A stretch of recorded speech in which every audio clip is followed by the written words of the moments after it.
In the previous video, we took a deep dive into the pluggable storage architecture. In this video, we will look at configuring NFS 4.1 data stores. We are going to take a look at NFS 4.1 features and benefits. We will go into some detail into configuring an NFS 4.1 server. I have one that is configured at this point in time, and we will then look at seeing how on the web client side with ESXi we can then actually configure an NFS 4.1 data store based on the shares which are being exported by that NFS 4.1 server. And then I'll go through the entire process of actually configuring the NFS 4.1 server for you as well. There's a new command in ESXCLI, which is the ESXCLI namespace, which is NFS 4.1 in vSphere 6, and we will explore that as well, along with looking at the various IP connections that are in place when we actually have the NFS 4.1 data store operational.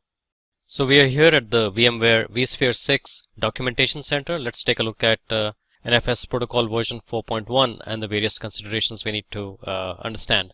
So one of the biggest features of NFS 4.1 is that it provides multipathing for servers that support session trunking.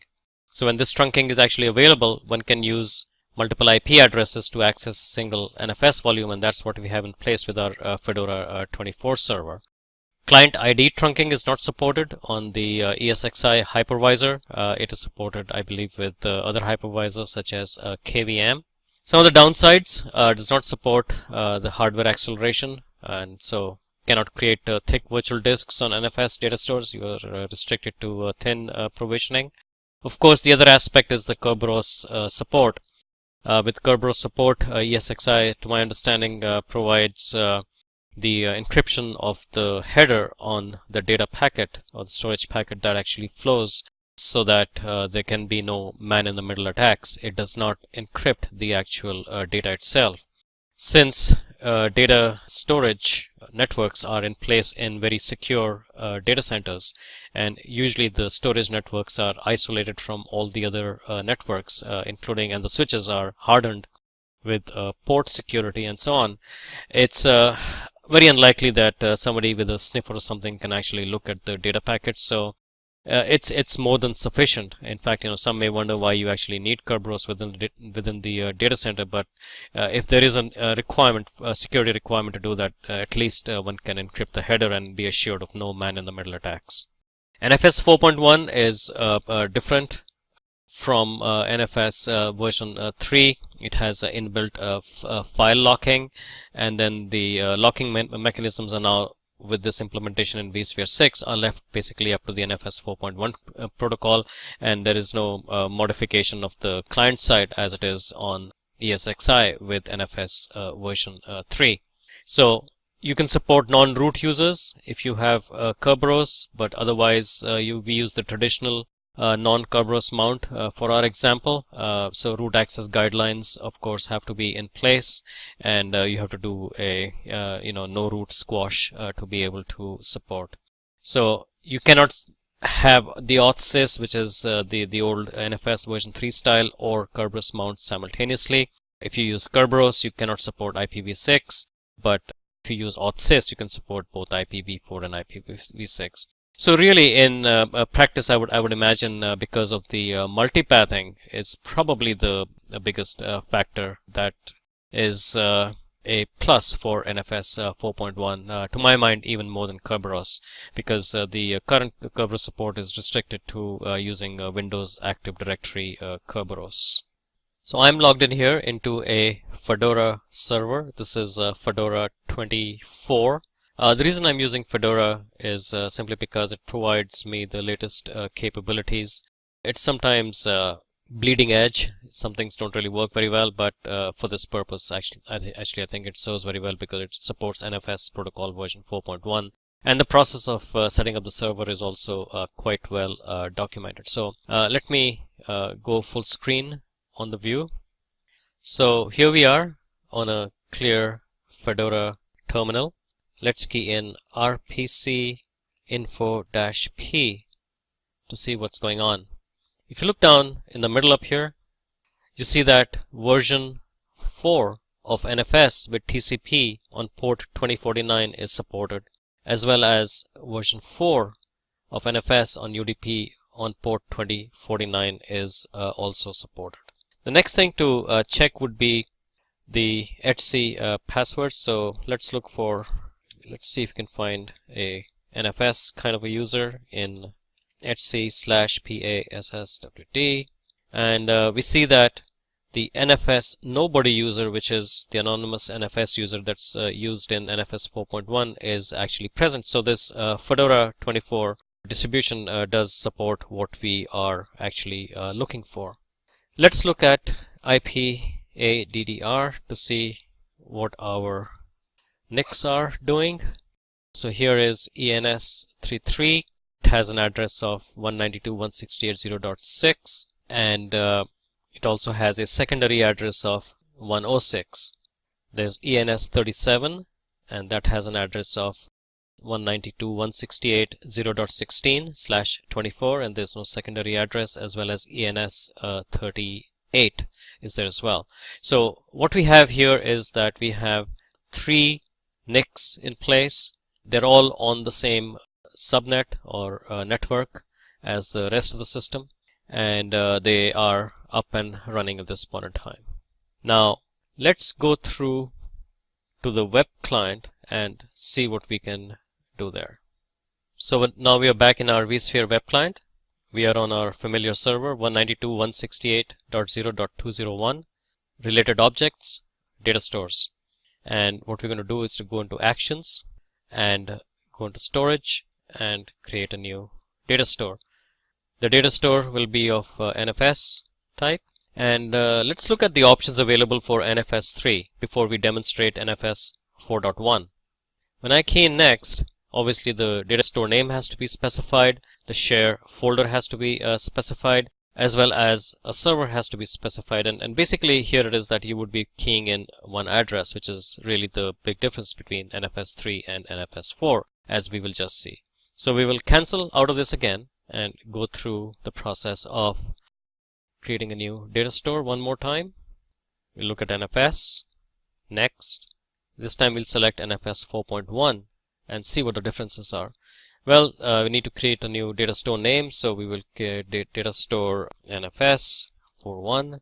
The folder that I'm serving out is /srv, and we will see that shortly when we go into the details of how I configured that server, the Fedora server. We saw that the server had 3 NICs, and the IP addresses were 192.168.0.6. I will add that in here. Then I'll add the second one, 68.0.16, and then the third address was 192.168.0.26, and I click on that as well. This is obviously NFS 4.1 because we are specifying multiple addresses for exactly the same folder. Click on next. Not going to do Kerberos as we said before, and so here we have it. It's type NFS, version NFS 4.1. The NFS servers, there are these 3 servers, and the folder that's being served out is the /srv folder with no Kerberos. I click finish, and the system is going through its motions. Refresh, and here we have data store NFS 4.1, and its status is normal. Now let's go into this data store and browse it, and there's already a file that is out there, so we are actually being able to access files on that data store. It's now time to look at the actual connections. Remember, we entered 3 different IPs for the same server, for the same folder.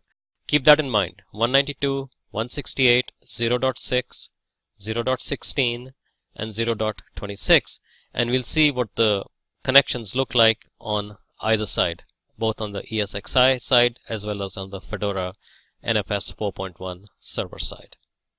So I'm back in 192.168.0.201 command line. Let's just go back to our root directory, ESX CLI network IP connection list. We are looking to see what kind of IP connections we have for this ESXi host.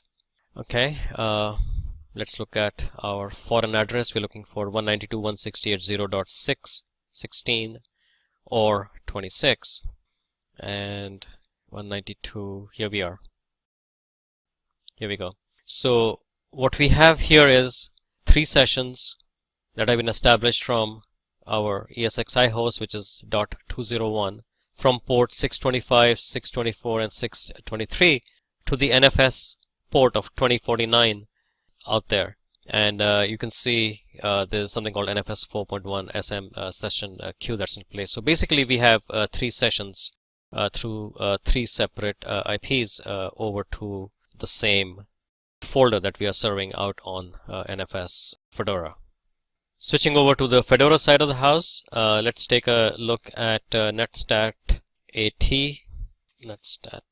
which gives us the active TCP connections. And right down in the middle up here, you can see the Fedora server. The NFS is 2049, and you can see we have 3 connections. We have this one to ESXi 201. We have a second connection to ESXi, and then we have the third connection, NFS connection, over to ESXi. It's actually pretty interesting, the words after the colon. These actually denote the port number. I think we had 624, 625, 636. So these are previously defined IANA ports. One, I guess, for DEC DLM, and OOB something HTTP, and something for crypto admin. So just like instead of saying 2049, they translate it to NFS in the same way. Instead of saying 624, 625, and 623, I believe it was on the other side, they actually use the name that's out there. It's kind of interesting and a little bit weird, because these must be really old defunct protocols if ESXi is reusing those ports, because remember, they are privileged ports. So it's kind of interesting that they actually do that. Okay, few other things we can take a look at. Some of the commands up here. So the new network management commands. There's CLI that goes with the network manager on Fedora, NMCLI, dev status. Okay, we saw that there were NICs here, with 3 different IPs, and the other ones that are being used up there. So with this, let's go into some of the configuration that I did on this side, having shown that all this actually does work successfully. Let me go through that process for you. So clear the screen, and one of the very first things to be done is what we just saw was RPC info-p. So you have NFS version 4 that's available for TCP, because that's what's being used at this point in time. Then what we had to look for grep NFS. We already did this in /etc/password. So NFS nobody is there, so we are in pretty good shape there as well. Then there were some firewall commands that had to be entered, and those firewall commands were like this. So firewall command, again, this process is documented in the Fedora 24 documentation. So I had to change zones. So --zone equals internal, so that the proper ports would be opened up for those services. Add service equals NFS, which I had already done. And then the other one was RPC bind,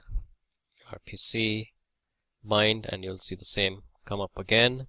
And then it was mount D, and this was already done as part of my process, but I'm showing this to you just to show you what I actually did. The next thing to do is to do a firewall command reload. So firewall command --reload. So that reloads the new rules, and of course that would be successful because I haven't really changed anything at this point in time. There is a new mapper that's used, which is in etc. So we can cat it at this point in time because I've fixed it already. Cat etc. This is the ID mapper, ID mapd dot configuration.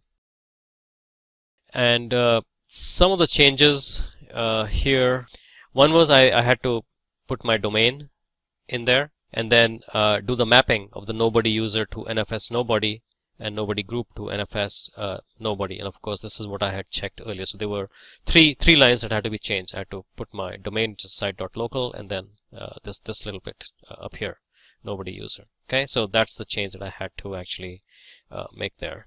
So we quit out of that. The next thing that I had done in setting up this server was to enable the various services, three services here, the RPC bind, the RPC ID map daemon, and the NFS service. So this Fedora 24 uses systemd, so the command is system control enable E and the services RPC bind dot service NFS ID map dot service and NFS server dot service. Okay, so that's done. So basically these will start up anytime I reboot the system, and then of course those services had to be started, so they already are running. So I don't want to restart them because we have a NFS 4.1 data store in place. So when I key in start, see what happens. Okay, so they're all up and running. Nothing much happens. Now let's look at something called export file systems. Let's see what file systems are being exported. Export FS, this is one word. And what we see up here, I use the verbose qualifier up there. So /srv is being served out on the 06 address. It's read write with no root squash, and the security system says it's not Kerberos, and we have no root squash in place with the for everything. The interesting part about this versus an NFS3 is that the same folder is being served out 3 times on 3 different IP addresses. Okay, and this is basically NFS 4.1. Let's see exports, and we can see that this is the file basically in there. Looks exactly the same. Specify no root squash. The same folder being served out at 3 different IP addresses. And so that is basically the configuration that's done out here on Fedora 24 to set up the NFS 4.1 server. And we saw there was nothing much that had to be done out on the VMware side of the house at all, because all we had to do was to go in there and specify that it's going to be an NFS 4.1 data store. We specified the multiple addresses and it was up and running. Now let's go back to the command line on 192.168.0.2.1. So we had left it here. I will clear it. ESX CLI NFS 4.1, and that is a unknown namespace because the word storage has to come first. STTORAGE NFS 4, that's the namespace. So operations on volume parameters, you can add a new NFS volume to the ESX source and mount it. We can list the NFS volumes currently known to the host, and we shall do that. So NFS 4.1 list, and we can see that we have data store NFS 4.1 mounted. These are the hosts. It's one single share. It's accessible, mounted, and it's read write, and so on. Now we can just take a quick look at the other options that we have up here. So we can have NFS 4.1. So let's see what we have available here. And you can get or set the volume parameters of NFS 4.1 volumes. So let us look at NFS param get, hit the enter key. You can just say all to list, and we see that the only sole data store NFS 4.1, the max queue depth is 32, the max read transfer size is this, and it's this. Now some of this can be changed in the advanced configuration options as well. There is a section for NFS 4.1 that's available. You can change the max queue depth there as well, but looks like you can change it here as also. You can take a quick look at how that would be done. It would be a set command, and we hit the enter key, and it's going to say, well, which one do you want to change and to what? So set dash queue, instead of 32, let's make it 48, and we will put the volume name down as DATASTORE-NFS 4.1. And it's not, the set max queue depth is not yet implemented for NFS 4.1 client, so although it says it up here, it's not present at this point. So very little that can be done here except for the client list. NFS 4.41 list basically gives you your data stores and what is happening, and that's really all we need to know. So we have just configured NFS 4.1 data stores. We looked in depth at what I had to do on the server side. We are using Fedora 24. It was very trivial out on the ESXi side of the house. Of course, I was using the non-Kerberos option. Using the Kerberos option requires basically a Windows Active Directory Kerberos, which I do not have in place. But my view is that within the secure confines of a physical confines of a data center, you really should not need to use Kerberos at all if the security has been implemented properly on your storage network. So let's look at the next video that we have in place for you, which is configuring iSCSI data stores, which I think you'll find exciting, and I look forward to seeing you there.